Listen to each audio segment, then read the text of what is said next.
कहानी जानते हैं जो भारत को सीधे दुश्मन के घर के अंदर ले गया। ये कहानी है जासूसी, हिम्मत और जबरदस्त जोखिम की। एक ऐसा मिशन जो या तो इतिहास बदल सकता था या हमेशा के लिए एक राज बनकर रह जाता। सोचिए, नवंबर 2019 की एक सर्द रात, भारत के इंटेलिजेंस चीफ देश के प्रधानमंत्री से कहते हैं, सर, हमने हाफिज सईद को ढूंढ लिया है। बस इन्हीं शब्दों के साथ एक बहुत ही साहसी और बेहद खतरनाक प्लान की नींव रखी गई। तो ये सब शुरू कहां से हुआ? आधी रात में लिए गए एक फैसले से। एक ऐसा फैसला जो भारत की सुरक्षा नीति को हमेशा के लिए बदलने वाला था। और ये सब कुछ हुआ कितनी तेजी से, अंदाजा लगाइए। नवंबर 2019 में रॉ चीफ प्रधानमंत्री से मिलते हैं।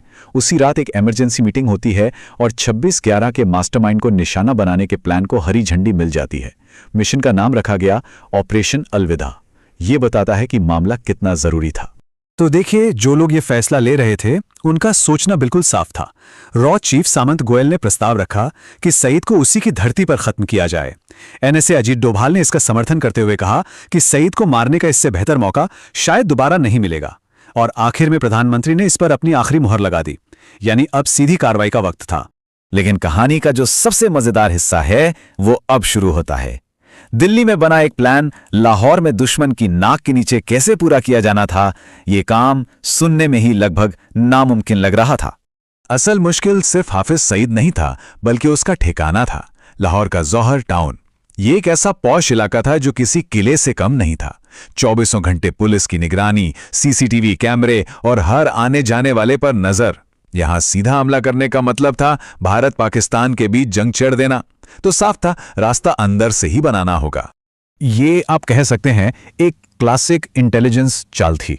दुबई की जेल में बंद नवीद नाम के एक छोटे मोटे अपराधी को चुना दिया। वासे नाम के एक रॉ एजेंट ने उसकी जमानत कराई और उसे एक बड़े बिजनेस का झांसा दिया। नवीद को पाकिस्तान वापस भेजकर जौहर टाउन में ठीक सईद के घर के बगल वाला मकान किराए पर लेने को कहा गया। और इस तरह अनजाने में ही सही, नवीद ने रॉ का सेफ हाउस दुश्मन के बगल में ही बना दिया। और फिर शुरू हुआ महीनों तक चलने वाला निगरानी का दौर। रॉ के एजेंट उस घर से सईद की हर एक हरकत पर नजर रख रहे थे। वो कब आता है, कब जाता है, उससे कौन मिलने आता है, सब कुछ, एक एक जानकारी रियल टाइम में दिल्ली भेजी जा रही थी। लेकिन जब नवीद को इस मिशन की असलियत पता चली कि ये कोई बिजनेस डील नहीं बल्कि एक जानलेवा मिशन है, तो वो हिचकिचाया। और तब उसे जो रकम ऑफर की गई वो थी पूरे 15 करोड़ रुपए, साथ में अमेरिका में बसाने का वादा। अब एक तरफ डर था और दूसरी तरफ पैसा और एक नई जिंदगी का लालच। अब देखिए, हर ऑपरेशन में कुछ ना कुछ गड़बड़ होती ही है, लेकिन यहां जो हुआ वो एक नहीं बल्कि दोहरा झटका था, जिसने सब कुछ पटरी से उतारने का खतरा पैदा कर दिया। और बस यहीं पर मिशन लगभग तबाह हो गया।